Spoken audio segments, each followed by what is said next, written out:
그 오랜 기간 이제 환자들을 보다 보니까 사실은 병은 많잖아요. 가지수는. 예, 많은데 그게 결과적으로는 어떤 큰 뭐 사고라든지 뭐 아니면 전염병이란 이런 게 아니면 사실은 자기 일상생활에서 어떤 그 몸에 에너지 문제가 생기고 그 에너지 문제로 인해서 몸에 문제가 생기고 이제 몸에서 오는 거거든요.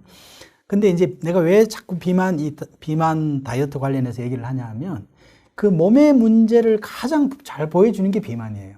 그러니까 그 사람의 몸을 보면 몸의 비만 형태를 보면 그 사람의 에너지 상태를 알 수가 있고 그 다음에 그 사람의 생활 습관의 문제점을 알 수가 있기 때문에 이제 제가 모든 질환을 이제 사실은 다이어트와 연계, 비만과 연계해서 조금 제가 설명을 하고 또 강조를 하고요. 또 이제 그러다 보니까 이게 우연의 일치인지는 모르겠지만 이 비만은 만병의 원인이라고 그러잖아요. 예. 사실은 우리 쪽에서 보면 그건 진짜 맞는 얘기거든요. 한의학적으로. 예. 그러니까 비만하면 그 사람 에너지 문제가 생긴 거고 또 에너지 문제가 생기면 그 사람 당연히 병이 올 수밖에 없는 이제 그런 상태이기 때문에 제가 이제 어쨌든 말씀대로 다이어트를 많이 강조하고 오늘은 이제 얘기하셨다시피 이제 질환에 대해서 이제 오늘부터 얘기를 할 텐데 우선 우리 몸의 기둥인 허리부터 한번 얘기를 좀 해볼까요?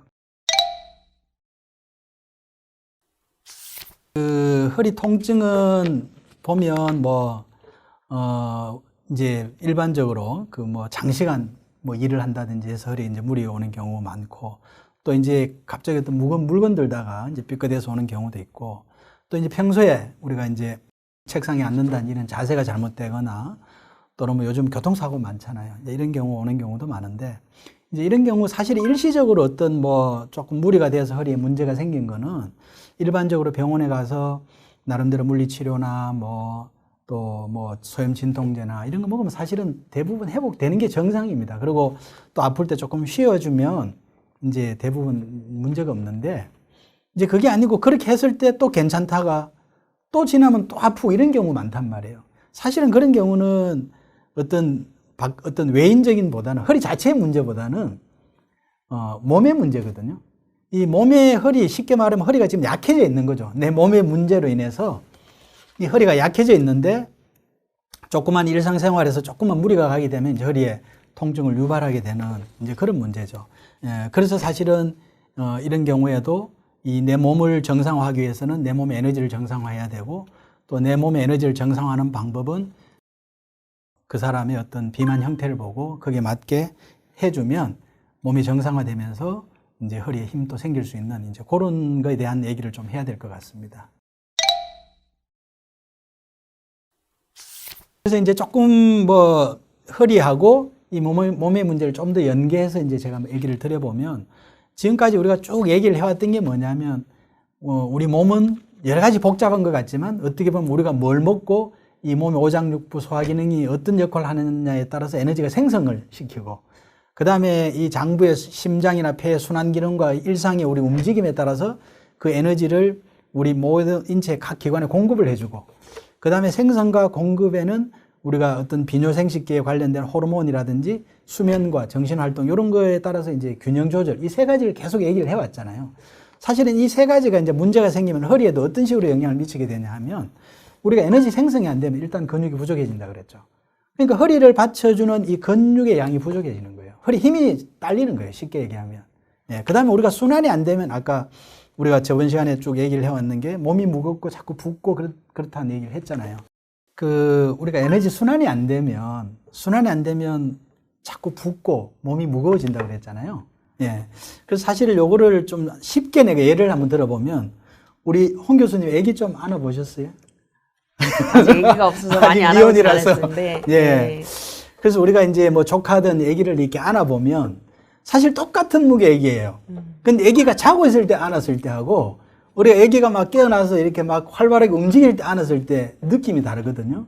그게 이제 쉽게 말하면 우리 몸의 에너지가 순환이 될 때의 몸의 가벼운 느낌하고 순환이 안 될 때의 느낌이 바로 이제 그렇게 제가 비유를 할 수가 있어요. 그래서 이 몸의 순환이 안 되면 내가 잠자는 몸을 같은 체중이지만 잠자는 몸을 허리에서 지금 계속 받치고 있는 거죠. 너무 힘이 드는 거죠. 그리고 이제 구체적으로 얘기를 드리면 순환이 안 되면서 지방이 만약에 1kg 늘어나면 사실은 이게 1kg가 그냥 1kg가 아니거든요. 움직임에 따라서는 이 1kg가 중력에 의해서 가속도가 붙으면서 5kg까지 부담이 되는 거죠. 그래서 이 순환이 굉장히 중요하다는 거죠. 그 다음에 이제 에너지 균형 조절 문제. 이 에너지 균형 조절 문제는 지금 계속 얘기를 해왔는 게 우리 몸의 수성화강이라는 거. 호르몬의 밸런스라 그랬잖아요. 물의 에너지가 올라가고 불의 에너지가 내려와서 불을 꺼주고 하는 이런 균형인데 이게 이제 저녁에 맨날 잠을 늦게 자고 뭐 예를 들어서 뭐 좀 야행성으로 그렇게 활동하고 그리고 직장 나와서는 스트레스 받고 이러면 몸에 물의 에너지 다 마르거든요. 예. 그러면 이제 물이 마르니까 불이 위로 올라오는 거죠. 그 에너지가 위로 다 올라가는 거죠. 그래서 이제 우리가 상체 비만 얘기를 했습니다만 이제 그렇게 되면 어떻게 되겠습니까? 에너지가 위로 올라가서 상체 비만이 되면 뭐 역학적으로 우리 쉽게 봤을 때 중력은 짐은 늘어나고 밑에서 허리에서 받쳐주는 지지력은 약해질 수밖에 없는 거거든요. 이제 그런 문제로서 지금 비록 이제 허리가 아프더라도 아까 얘기했다시피 진짜 뭐 사고를 당하거나 이런 경우는 직접적인 허리의 문제지만 그게 아니라 이제 만성적으로 일상생활하면서 특별한 문제 없이 허리가 아프기 시작하면 이 내 몸의 에너지에 문제가 생긴 거거든요. 예, 이제 그런 측면에서 어쨌든 에너지 어떤 문제점에 따른 비만의 관리가 이제 굉장히 중요하다 이 말씀을 이제 드리죠. 이제 어쨌든 이제 몸의 문제든 아니면 외상으로 인하든 이제 허리 자체에 문제가 생겼을 때 우리가 병원에 가면 이제 어쨌든 검사를 하잖아요. 그죠? 그래서 무슨 병명을 얘기해 주잖아요. 뭐 특히 이제 대표적인 게 허리 염자, 뭐 여추 근육이 좀 이렇게 삐끗해서 염자가 왔다 이런 표현을 하죠. 이제 그거는 뭐냐면 허리를 싸고 있는 근육이 어쨌든 손상을 받은 거예요. 뼈에 문제는 없는 거예요. 예. 그래서 이제 그런 단계를 이제 보통 얘기를 하고 그게 이제 좀 더 심해지면 이제 근육의 기능을 제대로 못하게 되면 이게 이제 계속 충격이 허리 디스크에까지 영향을 미치게 되죠. 그러면 이제 보시다시피 이제 이게 척추의 모형인데요. 이게 척추 보면 허리가 이제 척추뼈가 하나, 둘, 셋, 넷, 5개가 이제 있죠. 그 사이에 이제 물렁뼈 이 디스크가 들어있잖아요. 그래서 일반적으로는 우리가 이제 이 몸의 무게라든지 이걸 허리 근육에서 다 유지를 해주는데 허리 근육이 약해지고 이게 만성화되면 이 압박을 받잖아요. 압박을 받으면 이제 디스크가 못 견디고 튀어나오는 거죠. 이제 그걸 이제 디스크라고 얘기하고 협착증은 뭐냐 하면 협착증은 어떻게 보면 이 디스크라는 게 압박을 받으면 한 군데만 받는 게 아니라 여러 군데 받을 수 있거든요. 여러 군데 받게 되면 이 디스크가 이제 갑자기 터지면 우리가 급성 디스크지만 이제 서서히 이게 압박을 받으면 이 물주머니거든요. 물주머니가 이제 어떤 현상을 나타내냐 하면 이 소나무 송진 혹시 아시죠? 진이 나무에서 서서히 나오잖아요. 그러니까 이 디스크 물주머니가 소나무 송진 나오듯이 서서히 밀려 나오는 거거든요. 조금씩 밀리면서 이제 이게 이제 단단해지는 거죠. 그러면 이게 이제 디스크가 밀려 나오게 되면 이 아래가 이제 이 뒤쪽이 이제 디스크가 지나가는 신경이 지나가는 척추관이에요. 이 디스크가 밀리면서 관에다가 이렇게 밀리게 되면 관이 어떻게 되죠? 좁아지죠. 예. 그래서 이제 그거를 척추관이 좁아졌다고 해서 척추관 협착증이라고 하거든요. 그래서 이거는 척추관 협착증은 어떻게 보면 퇴행성 디스크가 만성화되면서 이 중요한 신경이 척수신경이 지나가는 척추관을 좁혀졌을 때 이제 척추관 협착증이라 그러고 요즘 이제 고령화되면서 사실은 척추관 협착증 환자들이 굉장히 많이 늘어나고 있죠. 이제 그런 그 질환이 있고요. 그 다음에 이제 후관절 증후군이라고 해서 이게 척추가 아래 위로 연결되는 이 관절이 후관절이에요. 이게 이제 자극이 되면 이 관절에 면에 염증이 생기는 거죠. 이제 그런 질환들도 있고, 뭐, 어쨌든 또 이제 우리 학생들 같은 경우 척추가 이제 뭐 휘어져서 오는 측만증도 있고, 이제 그런 여러 가지 이제 질환들은 있을 수 있는데, 이제 그 사실은 문제들이 어떤 사고로 인한 게 아니면 대부분은 몸의 문제로 인해서, 몸의 에너지 문제로 인해서 이제 허리가 약해지고, 그 약해진 원인에 따라서 허리에 다양한 상태로 나타난다. 예, 뭐 디스크도 있을 수가 있고 협착증도 있을 수가 있고 또 이제 후관절 같은 염증이 생길 수도 있고 또 이제 못 버티면서 허리가 휘어질 수도 있고 이런 이제 다양한 질환들이 나타날 수 있다고 이제 말씀을 드릴 수가 있죠. 네, 지금 뭐 말씀대로 그 요부 염자라는 뼈에까지 영향을 미치지 않고 허리를 싸고 있는 근육이 이제 삐끗하면서 삐끗하게 되면 엑스레이상에는 이상이 없죠. 왜냐하면 근육이 손상된 것까지 나타나지 않으니까. 사실은 이제 우리가 생각을 해보면 삐끗하면 근육 사이에 있는 혈관이 어떻게 되겠죠? 이렇게 갑자기 충격을 받으면 찢어지거나 그렇게 되겠죠. 그러면 이제 혈관 속에 있던 모세혈관이나 이런 속에 있던 뭐 혈관이 찢어지면서 그 혈액이 나오게 되겠죠. 그럼 혈액이 나오면 어떻게, 우리 몸은 어떻게 반응을 하느냐. 혈액을 이탈한 그런 그 혈관을 이탈한 혈액에 대해서는 몸에서 이걸 어떻게 보면 이물질로 적으로 생각을 하는 거예요. 그래서 이제 공격을 하게 되는 거죠. 그러면 염증이 생기는 거죠. 염증이 생기면 아프는 거죠. 이제 그런 현상이거든요. 이제 그런 경우는 우리가 일반 한의원 같은 데 가서 물리 치료 받고 이제 침 치료를 받게 되면 이게 이제 그 침 치료라는 거는 이제 기혈 순환이 되게 해주는 거거든요. 이제 순환이 되면 오히려 우리가 강물이 어떻죠? 잘 흐르면 맑아지죠. 그죠? 예. 마찬가지로 기혈도 순환시켜주면 의혈이 없어지면서 이제 맑아지면서 통증도 없어지고, 오히려 이제 근육이 재생이 되는 어떤 이제 그런 그걸 말씀을 드릴 수가 있겠고요. 이제 뼈의 단계를 지나서, 근육의 단계를 지나서 이제 뼈에까지 영향을 미치는 게 제가 이제 얘기를 드렸던 그런 디스크라고 얘기를 했잖아요. 그죠? 이제 그 디스크는 여기 이제 우리가 그림을 보면 어쨌든 디스크 수액이 이제 이게 어떤 뭐 교통사고든 어떤 갑작스러운 사고로 인한 경우는 이게 디스크가 우리가 파열이 된다 그러죠. 파열이 돼서 많은 수액이 갑자기 밀려 나오는 겁니다. 이제 그런 경우는 급격한 통증이 있고 어쨌든 이제 절대 안정을 하면서 해야 되지만 그게 아니라 대부분 사고가 아니면 대부분 허리가 약해지면서 말씀드렸던 몸의 문제로 허리가 약해지면서 서서히 소나무 송진 나오듯이 디스크가 진이 나오면서 이제 만성으로 이제 이렇게 나타나는 경우가 많고요.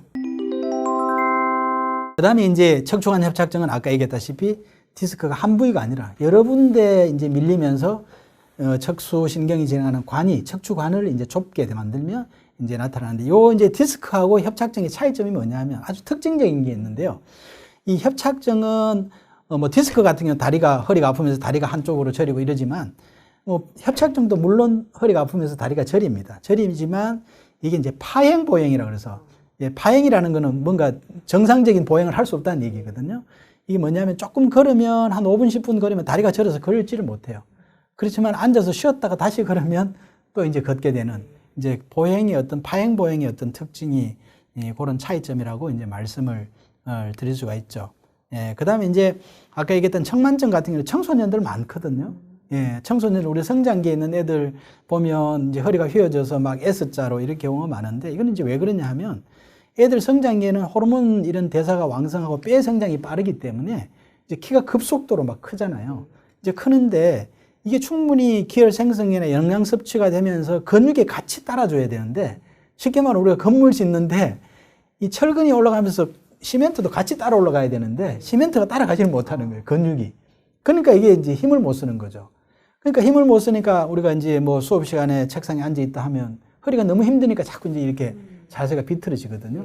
그게 이제 만성화되면서 이제 나름대로 뭐 S자 형태의 어떤 그런 측만증 이제 이런 게 나타나기 때문에 이제 이런 부분들도 사실은 뭐 이제 우리가 엑스레이 찍어보면 휘어져 있기 때문에 바로 잡아야 된다고 뭐 이게 보조기도 하고 이렇게 하는데 그것도 이제 도움이 되지만 결론적으로는 그 학생을 잘 먹여서 어쨌든 빨리 에너지 생성을 되게 만들어서 이제 근육을 잡아주는 게 이제 중요하다. 이제 이런 좀 말씀을 드리도록 하겠습니다.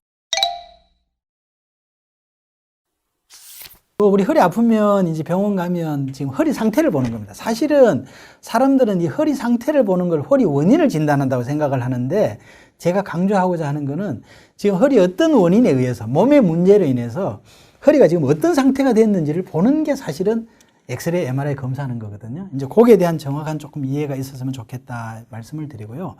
이제 그러면 이제 우리가 찍어보면 뭐 MRI 상에 이제 이런 여러 가지 또 엑스레이 상의 허리 상태를 이제 볼 수가 있죠. 그죠? 이제 볼 수가 있고 이걸 보면서 이제 뭘 알 수가 있느냐. 허리가 이런 문제가 있으니까 앞으로 어떤 치료를 하는 데서 애우가 앞으로 어느 정도의 치료 기간이 걸리고 지금 아니면 또 이거 수술을 해야 되는지 뭐 이런 것들을 좀 판단하는데 이제 도움이 된다는 말씀을 좀 드리고요.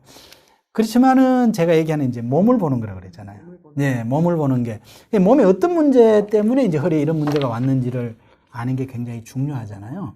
그래서 이제 몸에 대해서는 이제 앞 시간에도 얘기를 했습니다만은 일단은 내 몸의 형태가 비만의 형태가 마르면서 배가 나온 어떤 마른 복부 비만인지 또는 내가 전신적으로 어떻든 몸이 비대하면서 순환이 안 되고 잘 붓는 그런 전신 비만인지, 아니면 내가 이렇게 상하를 보니까 하체가 조금 가늘고 위약하고 상체가 좀 비대한 그런 상체 비만인지에 따라서 에너지의 생성의 문제냐, 균형의 문제냐, 또 어떤 순환의 문제냐, 이제 이런 걸 이제 판단하는 거죠. 이제 그렇게 판단하는 거고, 지금 얘기대로 이제 그런 문제가 있으면 어떤 이제 척추에 직접적으로 영향을 미치는 이유는 이제 어떤 거냐 하면, 아까 얘기했다 생성이 안 되면 근육이 부족해지니까 허리가 약해지죠. 지지력이 약해지죠.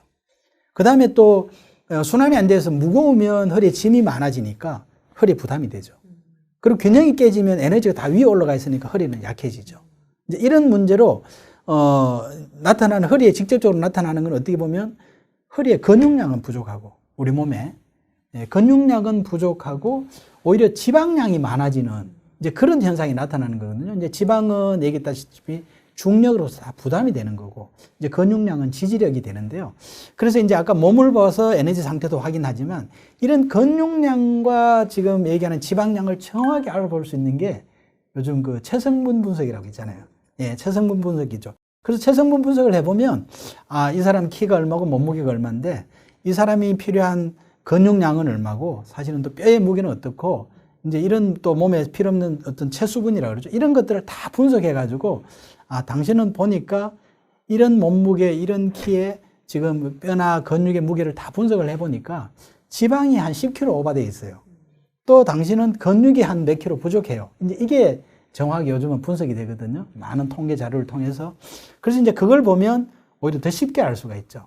그래서 근육량이 부족하면 거의 이 사람은 에너지 생성에 문제가 있는 사람이고, 또 지방이 많이 오버되어 있는 사람은 거의 에너지에 순환에 문제가 있는 사람이다. 이제 그렇게 해서 또 우리 몸의 상태를 한번 진단해 볼 수가 있습니다. 그 이외에 사실은 뭐 목에 이게 둘레를 재서 비만도도 알 수가 있고요. 그래서 일반적으로 우리가 이제 뭐 잴 때는 이 목젖 아래 한 1cm 정도 이렇게 줄자로 재어보는데요. 뭐 남자는 한 37cm, 특히 여자는 한 33cm 이상이 되면 이 사람은 이제 좀 비만한 거예요. 목이 굵어지는 거죠, 어떻게 보면. 그 다음에 이제 종아리 같은 근육량, 이제 남자, 여자 동일하게 한 32cm 이하가 되면 이제 근육량이 부족한 이제 근감소증으로 진단이 되고, 이제 이 사람은 잘 먹어야 되는 거예요. 쉽게 말하면 목이 굵으면 순환을 시켜야 되고, 다리가 가늘면 기혈 생성을 잘 해야지 되는 게 이제 어떻게 보면 우리 몸을 진단하는 하나의 어떤 척도가 되겠죠. 이제 어쨌든 이제 중요한 거는 제가 얘기했다시피 이제 허리의 어떤 그런 상태를 확인하고 내 몸에 어떤 문제에서 왔는지에 대한 치료가 중요한데요. 조금 핵심적으로 얘기를 드리면, 앞 시간에 우리가 에너지 생성이 안 돼서 마른 복부 비만, 그 다음에 이제 순환이 안 돼서 또 전신 비만, 또 균형이 깨져서 상체 비만, 이제 거기에 대한 우리가 뭐 음식은 어떻게 하고 운동은 어떻게 하고 또 일반 생활은 어떻게 하라고 이제 설명을 쭉 했거든요. 이제 그거 한번 참고하시면 되고, 그렇지만 이제 제가 여기서 허리와 관련해서 핵심적으로 말씀을 드리면, 일단은 전신 비만인 사람은 어쨌든 지방을 줄이는데 포커스를 어디에 두냐면, 핵심을 어디에 두냐면 위 사이즈를 줄인다고 생각이 돼요. 내가 위 크기를 줄이지 않으면 그 사람은 순환의 기능을 개선하기가 힘들어요. 그래서 이제 식사량, 어쨌든 위 사이즈를 줄이려면 일단 식사량을 줄여야 되고, 이제 그걸 지속적으로 유지하는 것도 굉장히 중요하고요. 또 어떤 분들 보면 한 3개월 열심히 해서 이제 위가 한 2개월 되면 사이즈가 줄거든요. 한 3개월, 4개월 해서 잘 줄여가지고 잘 해놨다가 어느 순간 또 다시 좀 비대해져가 오는 경우 있어요. 이제 그래서 얘기를 들어보면, 이제 그분들은 선생님 저 식사 때는 거의 그대로 똑같은 양으로 먹었어요. 그런데 몸이 이렇게 됐어요라고 얘기하거든요.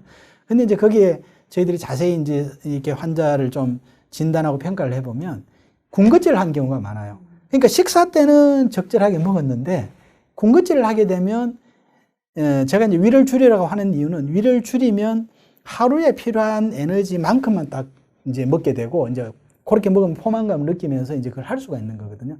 근데 그렇게 해놓고 군것질을 하게 되면 또 필요 이상의 에너지가 들어가게 되고, 그러면 지방이 쌓이게 되고, 그러면 그 지방을 먹여 살리기 위해서는 뇌에서 위를 키워라는 사인을 줘버리거든요. 그러면 또 위가 늘어나게 돼요. 그래서 이제 이런 분들은 절대 군것질을 하면 안 된다. 진짜 제가 과하게 얘기를 하면, 진짜 아이스크림을 먹고 싶으면 식사 때 먹으라는 얘기를 할 정도로 그렇게 얘기를 해요. 그렇지만 우리가 친구 만나고 식사 때 아이스크림 먹을 수 없잖아요. 예, 아이스크림 먹고 싶은 타임이 있는데 제가 이제 이걸 강조하는 이유는 만약에 부득이하게 군것질을 했으면 그 양만큼 저녁에 줄여야 되는 거예요. 예, 그걸 강조하고자 이제 제가 말씀을 드리는 거거든요. 그 다음에 이제 위사이를 줄이는 하나의 또 방법으로는 한 접시에 음식을 먹는. 그러면 이제 용량을 알 수가 있잖아요. 이제 그것도 하나의 방법이 될 수가 있고요. 그 다음에 이제 마른 복부 비만은 어쨌든 잘 먹어야 됩니다. 예, 그리고 이제 상체 비만은 어쨌든 에너지를 내리려면 몸에 호르몬의 생성이 잘 돼야 되고 호르몬 생성은 우리가 저녁에 수면을 통해서 이루어지기 때문에 잘 자야 되는 거죠. 이제 그게 핵심이고요. 그 다음에 이제 뭐 일반적인 뭐 우리가 허리 환자들은 또 이제 운동법이라든지 이제 그 다음에 평소에 생활할 때 자세 같은 이제 그런 부분들이 있는데 우리 운동은 우리 홍 교수님이 좀 자세히 한번 조금 영상을 좀 만들어서 한번 좀 설명을 해 주시죠. 네, 알겠습니다. 허리 통증에 좋은 운동에 대해 설명드리겠습니다. 가장 중요한 것은 평소 자세로 배를 당기고 몸을 세워 척추의 S자 형태를 유지하여 기혈순환을 좋게 해주는 것입니다. 아랫배가 쏙 들어가게 살짝 힘을 준 상태로 걷기나 계단 오르기 운동을 하면 체지방 감소와 근력 강화에 도움이 될 수 있습니다. 허리 근육과 엉덩이, 다리 뒤쪽 근육을 강화시켜 줄 수 있는 브릿지 자세입니다. 편안하게 누운 후 양쪽 무릎을 굽혀서 발바닥을 바닥에 댑니다. 허리를 몸이 일직선이 되도록 들어 올립니다. 이때 골반이 과도하게 들어 올리지 않도록 주의합니다. 아랫배에 힘을 주어 허리 쪽이 완전히 붙인다는 느낌으로 평평하게 만들어 5초간 유지합니다. 천천히 힘을 빼고 원래 자세로 돌아옵니다. 모든 동작은 통증이 느껴지지 않는 범위 이내에서 시행하며 통증이 발생할 시에 즉시 중단합니다. 운동 동작은 일주일에 4에서 5회,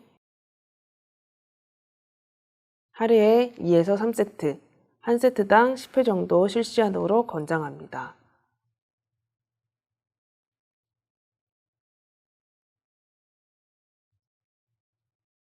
양 손바닥을 바닥에 대고 엎드려 줍니다.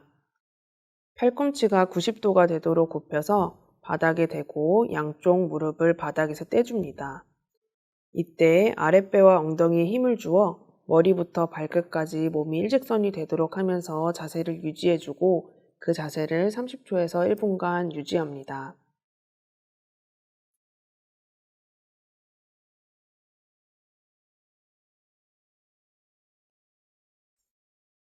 누운 상태에서 한쪽 무릎을 가슴 쪽으로 부드럽게 당겨 5에서 10초간 유지합니다.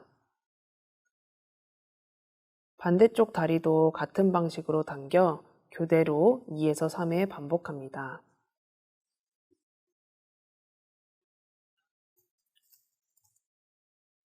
마지막으로 양쪽 무릎을 가슴 쪽으로 동시에 부드럽게 당겨 15에서 30초간 유지합니다. 이때 고개는 들지 않도록 주의하며 무릎을 당길 때 숨을 내쉬며 허리 뒤쪽이 늘어난다는 느낌으로 시행합니다.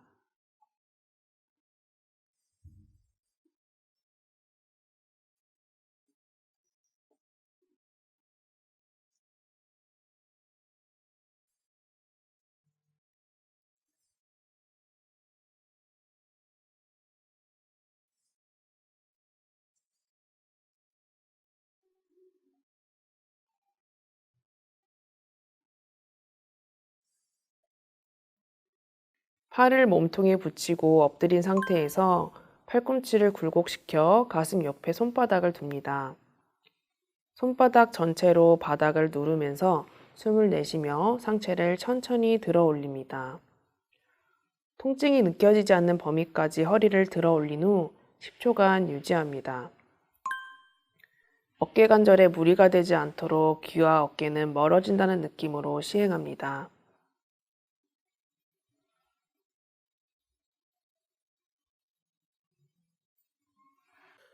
무릎과 손바닥으로 바닥을 짚고 책상 모양으로 엎드립니다. 숨을 들이마시면서 허리를 바닥으로 최대한 내려준 후 5초간 유지합니다. 숨을 내쉬면서 허리를 하늘로 들어준 후 5초간 유지합니다. 이때 어깨에 힘이 들어가지 않도록 손바닥 전체로 바닥을 짚으며 엉덩이가 뒤로 밀리지 않고 수직을 유지할 수 있도록 주의합니다.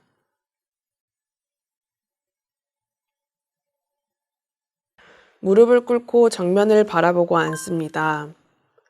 팔을 위로 들어 올려 손바닥으로 머리 위를 짚고 숨을 내쉬면서 몸을 천천히 앞으로 굽힙니다. 휴식을 취하듯이 허리에 힘을 빼고 10에서 30초간 유지합니다. 네, 그러면 일단 넘어가고요. 그 다음에 이제 우리 홍 교수님이 자세히 이제 설명을 해주시겠지만 허리 아픈 환자들이 기본적으로 운동에 생각해야 될 마인드가 있어요. 지금 이제 홍 교수님은 운동을 주로 이제 허리 자체를 강화하는 걸 말씀을 주로 해주셨잖아요. 네. 이제 그런 운동이고 제가 이제 전체적으로 조금 말씀을 드리면 허리가 강화되기 위해서는 우리 몸의 에너지가 아래로 끌어내려야 돼요. 이제 대부분 허리 아픈 사람들이 기가 뜨기 때문에 문제거든요. 예, 그래서 현대인들 막 생각이 많고 스트레스 받고 이러기 때문에 에너지가 다 위에 지금 떠 있어요. 그래서 사실은 허리는 아프고 목은 막 엄청나게 뻣뻣하게 뭉쳐 있는 게 이제 문제거든요. 그 다음에 이제 우리가 이제 뭐 그냥 가정에서 할 수 있는 그런 지압법 같은 경우는 뭐 우리가 제가 이제 혈자리 명만 조금 얘기를 드릴게요. 이제 신수혈이라고 예, 신수혈이라고 이제 우리가 이 골반 뒤쪽에 이제 엉덩이가 이렇게 우리가 장골이자 그죠? 장골 위쪽에 보면 신수혈이라고 이제 우리가 일반적으로 SNS 쳐보면 나올 거예요. 그래서 그런 쪽에 이제 자극을 좀 주는 것도 좋고요. 그 다음에 이제 위중혈은 우리가 쉽게 찾기가 쉬운데요. 무릎 뒤쪽에 무릎을 우리가 구부리면 이게 접히잖아요. 그죠? 그 가운데가 이제 위중혈이거든요. 거기 이제 우리가 신장에 허리 힘을 주는 그런 신장의 경락이 흐르는 아주 중요한 포인트가 되는데 이제 그 위중혈에 자극을 주면 이제 그 허리 강화에 도움을 줄 수가 있고요. 그 다음에 이제 뭐 간단하게 차는 우리가 두충이라고 일반인들도 많이 알 것 같은데. 네, 두충차요. 예, 두충차가 뭐 우리 홍 교수님도 아시다시피 사실은 거기 뭐 좋은 성분들이 많잖아요. 아디포넥틴이라는 이제 호르몬 분비도 촉진시켜주고 우리 한의학적으로는 뼈나 근육을 강화시켜주는 이제 그런 성분이 있으니까 이제 그런 걸 끓여서 이제 드시는 방법도 하나의 좋은 방법이 될 것 같습니다. 뭐 홍 교수님 얘기대로 사실은 우리 한방병원에 오는 분들이 수술이 싫어서 오는 경우 많잖아요. 근데 사실은 수술은 우리가 퍼센테이지로 따지면 사실은 5% 미만이에요. 그러니까 MRI상의 디스크 진단을 받고 확실하게 디스크가 밀려 나와서 신경을 눌린다고 하더라도 5% 미만인데 이제 그런 경우는 어떤 경우 이제 수술을 해야 되느냐 하는 수술 적응증이라는 게 있습니다. 수술 적응증을 보면 일단은 4주간 우리 한 달 정도는 이제 침상 안정을 심한 통증이 심할 때는 이제 침상에 안정을 하는데 도저히 침상에 안정을 해도 통증이 개선이 되지 않고 일상생활이 도저히 불가능하다. 그러면 수술을 고려해야 돼요. 그 다음에 이제 두 번째로 우리가 이제 이 디스크가 밀리면서 신경을 우리가 이제 소변이나 비뇨생식기나 대변으로 항문으로 가는 그 신경을 눌리는 경우가 있거든요. 이제 마미신경 쪽에 이제 그 자극을 주는 경우인데 그래서 어떻게 보면 디스크로 인해서 대소변에 장애가 오면 또 수술을 고려를 해야 돼요. 그렇죠. 그 다음에 이제 우리가 이제 만성적으로 이 디스크가 이제 우리가 수술을 안 하고 버티긴 했는데 지나고 보니까 거울을 보니까 좌우 다리 사이즈가 틀려요. 그게 근육 위축된 거죠. 한쪽이 위축이 되고 또 이제 우리가 발목을 이렇게 풋 드롭이라고 그러는데 발이 이제 드롭된 거죠. 풋 드롭이라 그래서 이 발목이 올라오지를 않는 경우 이제 이런 경우는 이제 우리가 수술을 이제 고려해야 되고 그렇지 않은 경우는 거의 이제 대부분이 이제 회복이 되죠. 그런데 지금 우리 홍 교수님 말씀대로 이제 환자들이 수술하지 않고 생활이 이제 정상으로 돌아오고 다 회복이 됐어요. 그런데 MRI를 찍어보니까 그래도 디스크가 밀려 나와서 신경을 눌리고 있는 게 보이는 거예요. 이제 그런 경우 환자들이 아니 교수님 치료가 다 됐고 나는 생활이 멀쩡한데 왜 이게 MRI상에 이런데 이게 어떻게 치료가 된 겁니까? 라고 얘기를 하는 경우가 많거든요. 이제 그런 경우 제가 사실은 초기에는 굉장히 저도 이 환자한테 분명히 이거는 좋아진 거는 맞는데 설명해 줄 방법이 참 나름대로 난감한 경우가 있었는데 사실은 많은 환자를 보다 보니까 이제 이런 겁니다. 우리가 허리를 이 건물의 기둥으로 보면 콘크리트 기둥으로 보면 뼈는 이게 철근에 해당이 돼요. 그 다음에 이제 이게 이 철근을 싸고 있는 시멘트는 근육이나 인대의 힘입니다. 네. 근데 우리가 건물이 노화돼서 철근이 조금 휘어지고 녹이 슬었을 때 무조건 철근 갈아 끼운다고 해결이 됩니까? 사실은 철근 갈아 끼워도 시멘트 보강이 안 되면 또 무너지는 거거든요. 그렇죠. 예, 그거거든요. 그래서 사실은 그렇지만 철근이 좀 휘어지거나 녹이 슬어도 시멘트 보강을 잘 해두면 그 건물 평생 쓰는데 전혀 문제가 없거든요. 똑같은 원리입니다. 예, 그래서 이제 사실은 우리 몸의 에너지를 정상화하고 허리 근력을 강화하고 지방을 순환을 개선해서 지방을 줄이면서 허리의 중력을 줄여주면 사실은 허리 환자들은 아주 건강한 허리 유지하면서 생활할 수 있죠. 네.